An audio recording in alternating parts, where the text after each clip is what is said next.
ஏன்னா அங்க பொத்த தெரியாது. யாருதான் சொல்லுவா? டாக்டர்கிட்ட போகும்போது அவன் சொல்லுவான், உனக்கு இங்கிருந்து இந்த வரையும் புண்ணு இருக்குன்னு அவன் சொல்லுவான். அப்புறம் சொல்லுவான், நீ டீ காஃபி எல்லாம் நிச்சயாத சாப்பிட. அப்ப நிறுத்துவோம், நம்மளா நிச்சய மாட்டோம்.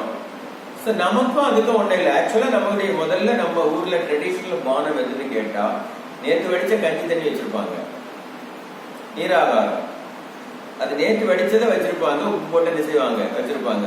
காலையில எழுந்த உடனே அதை தான் குடிக்க கொடுத்தாங்க. அது நல்ல குளிர்ச்சியா இருக்கும். அது எப்ப நம்ம டீக்கு மாறணும்னு எனக்கே தெரியல. அதுதான் நமக்கு கிடைச்சிட்டு இருந்து. எனக்கு கூட சின்ன வயசுல அதுதான் கிடைச்சது. எந்த இடத்துல டீக்கு மாறணும்னு எனக்கு இன்னும் தெரியல. ஆனா இன்னைக்கு பாருங்க, உலகத்திலே பெரும் பிசினஸ் எதுன்னு கேட்டா டீ கடை தான். ஒரு சின்ன டீ கடை வைப்பான், 2 வருஷம் கழிச்சு பார்த்தா அந்த பில்டிங்கே வாங்கிடுவோம். லட்சக்கணக்கில் இல்ல கோடி கணக்கில் வருமானம். எங்கேயாவது நீங்க ஹைவேல போகும்போது ஏதாவது ஒரு டீ கடையை பாருங்க, அதிக கூட்டம் எங்கதான் இருக்கும். டாஸ்மார்க்கு அடுத்தது அதிக கூட்டம் இருக்கிற இடம் டீ கடை தான். அவ்வளவு பிசினஸ் உண்டு. ஆனா இதுல சாப்பிடுற எந்த பொருளும் நமக்கு உடலுக்கு உகந்தது இல்லை. ஒரு வடை வாங்குறீங்கன்னா அந்த வடையை நீங்க பாத்தீங்கன்னா உங்க எண்ணம் என்ன செய்து பாருங்க, பழக்கத்தினால ஒரு வடை சாப்பிடலாம்னு தோணுது. ஆனா அந்த எந்த கடை எப்படி போட்டிருப்போம் அதை பற்றிலாம் நமக்கு சிந்தனை இல்லை. இந்த கடை தொடங்கி 20 வருஷம் ஆச்சுன்னா அந்த கடாயை வச்சு 20 வருஷம் ஆச்சு. அதுல ஊத்துற எண்ணெயும் 20 வருஷம் ஆச்சு. நீங்க என்னைக்காவது அந்த வடை சாப்பிட்டு முடிச்ச பிறகு கையை போய் கழுவி பாருங்க, அந்த எண்ணெய் போதா பாருங்க, போகாது. இவ்வளவு எண்ணெய் உங்க கையில ஒட்டுதே, இதே தானே உங்க குடல்லையும் ஒட்டி இருக்கும்.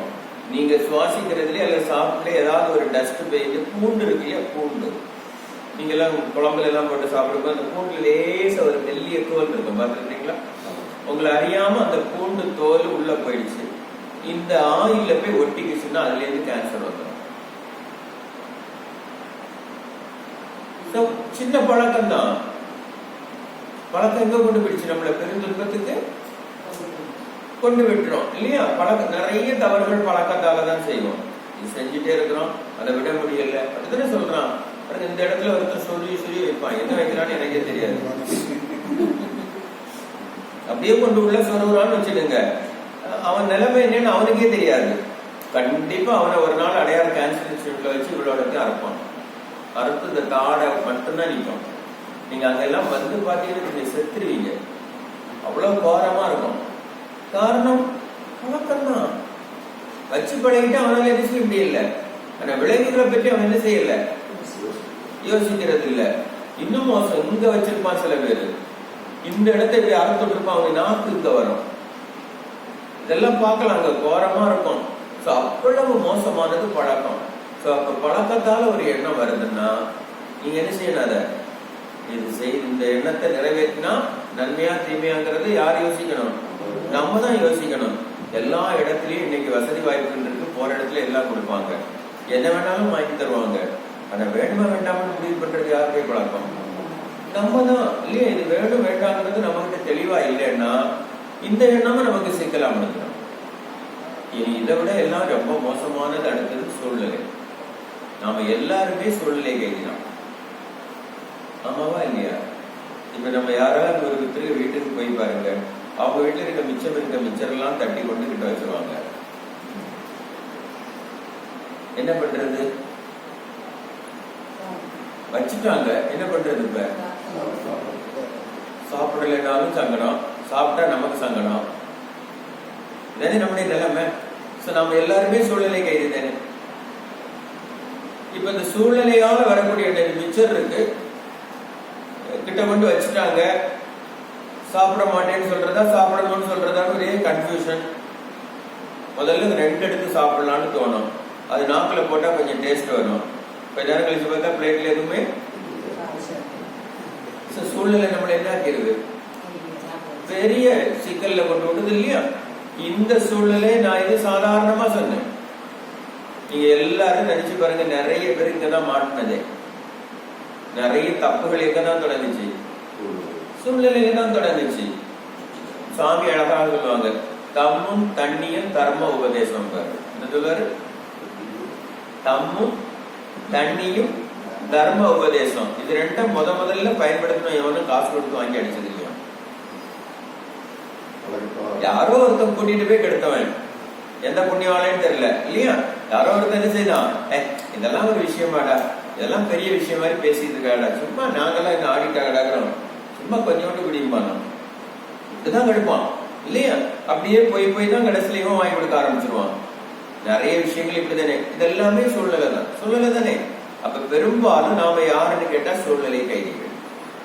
இந்த சூழ்நிலையால வரக்கூடிய எண்ணம், ஒரு இடத்துக்கு போகிற போது எல்லாரும் சாப்பிட்றோம், நம்மளும் சாப்பிட்டு பார்க்கலாம், எல்லாரும் அடிக்கிற நம்மளும் அடிச்சு பார்க்கலாம், இந்த ஹோட்டல் எல்லாரும் நல்லா இருக்குன்னு சொல்ல நம்மளும் சாப்பிட்டு பார்க்கலாம். இது போன்று ஆரம்பிக்கிற விஷயங்கள் உங்க வாழ்க்கையில மிக பெரும் துன்பங்களாக என்ன செய்துடும், மாறிடும் இல்லையா? முதல்ல சினிமா பார்க்கலாம்னு யாரோ ஒருத்தன் கூட்டிட்டு போவோம், அதுக்கப்புறம் நம்மளே அவனை கூட்டு போவோம். என்ன நடந்தது எல்லாம் இல்லையா? நிறைய பழக்க வழக்கங்கள்ல நீங்க பாத்தீங்கன்னா தெரியும், நிறைய பேர் சூழ்நிலையாக கெட்டவங்க ரொம்ப ரொம்ப ரொம்ப அதிகம். அப்ப சூழ்நிலையால வரக்கூடிய எண்ணத்திலேயே ரொம்ப ரொம்ப எச்சரிக்கையா இருக்கணும்னு சொல்றேன். அடுத்தது பிரதமன தோண்டுதல் இல்லையா? நம்மகிட்ட பேசும்போது அழகா பேசுவான் பாருங்க, என்ன அவனே ஒண்ணுக்கு உதவாதவன், அவனே ஒரு கார் வாங்கிட்டான், நீ என்ன இன்னும் வாங்காம இருக்காமா? அவன் வாங்கினா நமக்கு என்ன? அவன் நம்மகிட்ட சொல்லும் போதே என்ன சொல்றான், அவன் ஒண்ணுக்கும் உதவாதவன் அவனே கார் வாங்கிட்டாங்கிறான். நமக்கு என்ன சொல்ற, நம்ம எல்லாத்துக்கும் நமக்கு இல்லாத வசதி அவன்கிட்ட அவனே வாங்கும்போது நம்ம வாங்கக்கூடாது, ஏற்றி விடுவான் இல்லையா? வாங்கின பிறகு அதுக்கு எவ்வளவு பிரச்சனை இருக்குன்னு நமக்கு அப்பதான் தெரியும் இல்லையா? மெயின்டெனன்ஸ் இருக்குது, அதுக்கு ஒரு டிரைவர் வேணும், நம்மளால ஓட்ட முடியணும், அது ஒரு பிரச்சனை, ஓட்டாம நிறுத்தினா அது வேற திருப்பிடிச்சு போயிடும், 1000 பிரச்சனை, இன்சூரன்ஸ், எவ்வளவு ப்ராப்ளம் பாருங்க. ஆனா நம்மளை ஈஸியா ஏற்றி விட்டுட்டு போயிட்டே இருப்பான். ரோட்ல நீங்க பாருங்க, அந்த கடையில காய்கறி கடைக்குள்ள நுழைஞ்சு பாருங்க, நிறைய லேடிஸ் அங்கதான் மாட்டுவாங்க. அக்கா வாக்கா வாக்கா இப்பதான் ஃப்ரெஷ்ஷா பறிச்சுட்டு வந்துருப்பாங்க. நம்மால் போய் வாங்கிடுவான், பக்கத்து கடையில போனா 2 ரூபா கம்மி இருப்பான். நேற்று அக்கா நம்மளை ஏமாத்தி போட்டு நாளைக்கு போவே கூடாது ஒரு முடிவோட போவாங்க.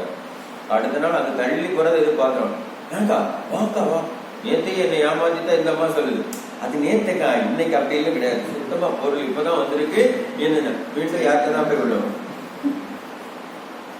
ஏன்னா வியாபாரி அவனுடைய எண்ணத்தை பலமா வச்சிருக்கிறான், நம்ம எண்ணம் என்னவா இல்ல, பலமா இல்ல, நம்மளை ஈஸியா என்ன செஞ்சிருவாங்க, ஏமாத்திடுவாங்க. இன்னைக்கு அதுதானே நடத்திட்டு இருக்காங்க. டிவியில விளம்பரத்தை போட்டு போட்டு போட்டு வித்துறோம். நம்ம பிள்ளைங்க வீட்டுல உட்காந்து தட்டி தட்டி எல்லாத்தையும் வாங்கிருக்கு. ஒரு யுக்தி தானே. அப்ப பிரதமர தோண்டுதல் தான் இன்னைக்கு பெரிய பெரிய பிசினஸ். நீங்க நினைச்சு பாருங்க, அப்படியே இந்த ஹோட்டல் நல்லா இருக்கு, நம்ம பிள்ளைங்க தேடுறது பாருங்க எந்த ஹோட்டல் நல்லா இருக்கும் இல்லையா? நான் ஒரு நாள் நாகர்கோயில இருந்து சென்னைக்கு டிராவல் பண்ணிட்டு இருக்கேன். என் பக்கத்து சீட்ல ஒரு ஹஸ்பண்ட் அண்ட் ஒய்ஃப், 2 பேரும் செல்ல பாக்குறதும் குசு குசுன்னு பேசுறது மாதிரி இருந்தாங்க. இந்த செல்ல பாக்குறது பேசிக்கிறது, என்னதான் இதுங்க பேசிக்கிட்டு இருக்குன்னு நாம இல்ல அப்படி திரும்பி பார்த்தேன். என்ன ஆர்டர் பண்ணலாம்னு தேடுது. எங்கிருந்து தேடுறாங்க? நாகர்கோயில இருந்தே தேடுறாங்க. மதுரை வந்தாச்சு, இன்னும் என்ன பண்ண முடியல. ஏன்னா இது 4 மணி நேரமா இதுக்கு ஆர்டர் பண்ணவே இல்லையே அப்படின்னு சொல்ல, கடைசியில டைம் ஆகி போச்சு. மதுரையில நமக்கு வண்டி வந்தோடனே பொருள் வரலன்னா இனி நம்ம திருச்சி போறதுக்குள்ள சாப்பிட பசி ஆகிப்போம் அப்படின்னு சொல்லி எடுத்து கடைசியில ஆர்டர் போட்டாங்க. நானும் இவங்க என்னமோ நிறைய பெருசா ஆர்டர் போட்டோம்னு பார்த்தா 2 சின்ன டப்பா இருக்கு. இந்த 2 சின்ன டப்பாவை ஆர்டர் போடுறதுக்கு எத்தனை மணி நேரம் ஸ்பெண்ட் பண்ணிருக்காங்க? 4 மணி நேரம். இதுதான் அந்த வாழ்க்கை. நீங்க நினைச்சு பாருங்க. அப்ப நிறைய நம்முடைய ஏதோ ஒரு காரணத்தாலே அவங்களோ போட்ட விளம்பரத்தை பார்த்து அவங்க தேடினதெல்லாம் என்ன, இந்த ஹோட்டல் என்னென்ன வச்சிருக்கோம், அந்த ஹோட்டல் என்ன வச்சிருக்கோம், அந்த விளம்பரம் தேடுறாங்க. இதுல இருக்கா அதுல இருக்கா, ஒண்ணுமே வாங்காம ஒரு சின்ன சுக்கா வாங்குறதுக்கு 4 மணி நேரமா அவங்க வாழ்க்கையில என்ன செய்யறாங்க, ஸ்பெண்ட் பண்றாங்க. அந்த அளவுக்கு நம்மளை கொண்டு தெரிஞ்சிடும். ஸோ எல்லா பிசினஸும் நீங்க பாத்தீங்கன்னா தெரியும், ஃபியூச்சர்ஸ் அப்படி இப்படின்னு போட்டு செல்போன் வாங்குறதுக்கு அதுக்குன்னு ஒரு 2-4 ஏஜென்சி வச்சிருக்கான். அவனுங்க ஒரு செல்போனை பிரிச்சு மேய்வான், இதுல அது இருக்கு இது இருக்குன்னு சொல்லிட்டு ஒரு பெரிய விளம்பரம். அதை நம்ம பசங்க எல்லாம் மணிக்கூர் கணக்கா உட்காந்து பார்க்கலாம்.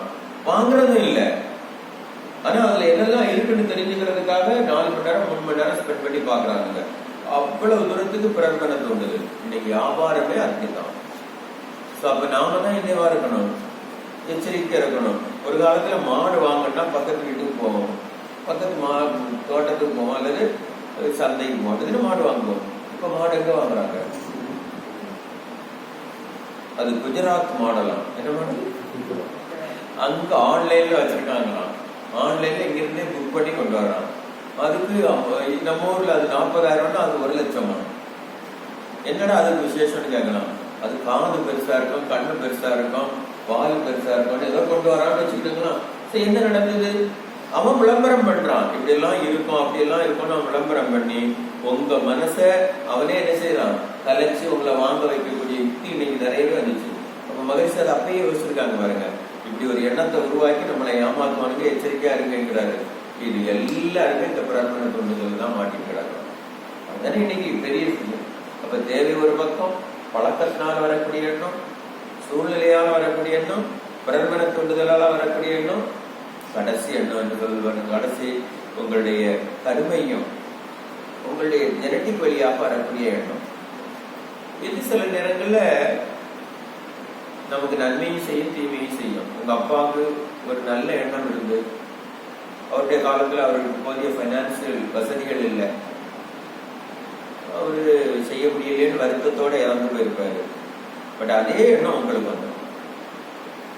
இந்த நல்லது செய்யணும், இந்த சமூகத்துக்கு ஏதாவது நம்ம செய்யணும், ஒரு ஸ்கூலுக்கு கட்டுறாங்க நம்ம இந்த ஸ்கூலுக்கு கொஞ்சம் உதவி செய்யணும், ஒரு வாட்டர் டேங்க் கட்டுறாங்க நம்ம ஏதோ ஒன்று கட்டி கொடுக்கணும், இந்த ஊருக்கு ஏதாவது செய்யணும், இந்த எண்ணங்கள் வரும்.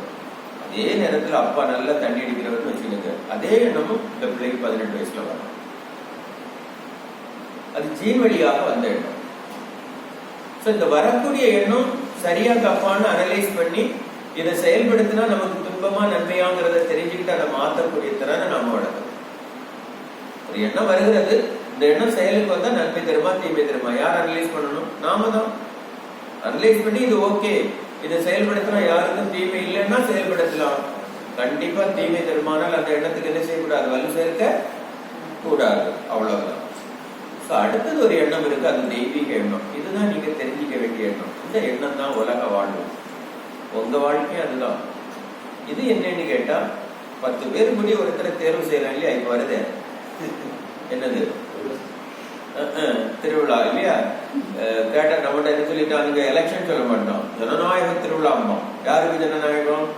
நமக்கா இல்லையா? சோ ஒரு இது 10 பேர் கூடி ஒருத்தரை தேர்வு செய்யறதுங்கிறது ஒரு பெரிய விஷயம். இதுவும் எண்ணம் தான். உங்களுக்கு நல்லா புரிஞ்சுடுங்க, இதுக்கு பேரு தான் தெய்வீக எண்ணம். என்ன அப்படின்னு கேட்டா, நான் ஊர்ல ஒரு நல்ல காரியம் செய்யணும், யார் தலைமையின் கீழ் செய்வது? இதான் முதல் கொஸ்டின். இவரை வச்சு செஞ்சா நல்லா இருக்கும் அப்படின்னு 10 பேர் சொல்றேன் இல்லையா? இதுக்கு பேரு தான் தெய்வீக எண்ணம். இது அரசியலுக்கும் பொருந்தும், ஆன்மீகத்துக்கும் பொருந்தும், எல்லாத்துக்குமே பொருந்தும். பாருங்க, இந்தியா சுதந்திரம் வெள்ளையனுக்கு அடிமைப்பட்டு கிடக்குது. எல்லாருடைய மனசுலயும் ஒரு எண்ணம் வருகிறது, இந்த அடிமை விலங்கொடிக்க ஒருத்தர் வரணும். நமக்கு நேதாஜி சுபாஷ் சந்திர போஸை தருகிறது. நேதாஜி சுபாஷ் சந்திர போஸுடைய வழிமுறைகள் நம்முடைய ஆன்மீக பூமிக்கு ஏற்றதாக இல்லை. அவருடைய போராட்டம் சரிதான், ஆனா நமக்கு என்னவா இல்லை, அதுல ரத்தம் சிந்த வேண்டியிருக்கு, உயிரிழப்புகள் ஏற்படுது. அதை நாம என்ன செய்யல, மீண்டும் நம்முடைய எண்ணம் மாறுகிறது. கத்தியின்றி, யுத்தமின்றி, ரத்தமின்றி ஒருத்தர் இதை வாங்கி தரணும். அந்த எண்ணம் தான் மகாத்மா காந்தியை உருவாக்கியது. மகாத்மா காந்தி வந்தாச்சு, சுதந்திரம் வாங்கி தந்தாச்சு. ஒரு பக்கம் முஸ்லிம்ஸும் ஹிந்துஸும் சண்டை போட்டுட்டு இருக்காங்க. 2 பேரும் பேலன்ஸ் பண்ணுறதுக்கு ஒருத்தர் வரணும்னு நம்முடைய எண்ணம் மாறுகிறது. நமக்கு நேரு மாமாவை தருகிறது. நேரு மாமாவனுடைய ஆட்சியும் கொஞ்சம் பகட்டா இருக்கு. நம்முடைய ட்ரெடிஷனலா நம்ம ரொம்ப எளிமையும் இனிமையுமான மனிதர்கள் அப்படி இல்லை. மீண்டும் நம்முடைய எண்ணம் மாறுகிறது. எளிமையும் நேர்மையும் உள்ள ஒருவர் வர வேண்டும். லால் பகதூரை தருகிறது. லால் பகதூருடைய காலத்துல மற்ற நாடுகள் எல்லாம் வேகமாக முன்னேறி கொண்டே இருக்கிறது. நம்ம மனசுல ஒரு எண்ணம் வருகிறது, இளமையும் துடிப்பு மிக்க ஒருவர் வேண்டும். இந்திரா காந்தியை தருகிறது. இந்திரா காந்தியினுடைய ஆட்சியில சில நன்மைகளும் உண்டு, பல தீமைகளும். மீண்டும் நம்முடைய மனம் மாறுகிறது. நம்முடைய ட்ரெடிஷனல் பீப்புள் வேண்டும். இப்படி காலம் காலமாக அன்று முதல் இன்று இருக்கிற மோடி வரையும் உங்க எண்ணத்தின் வெளிப்பாடு தான்.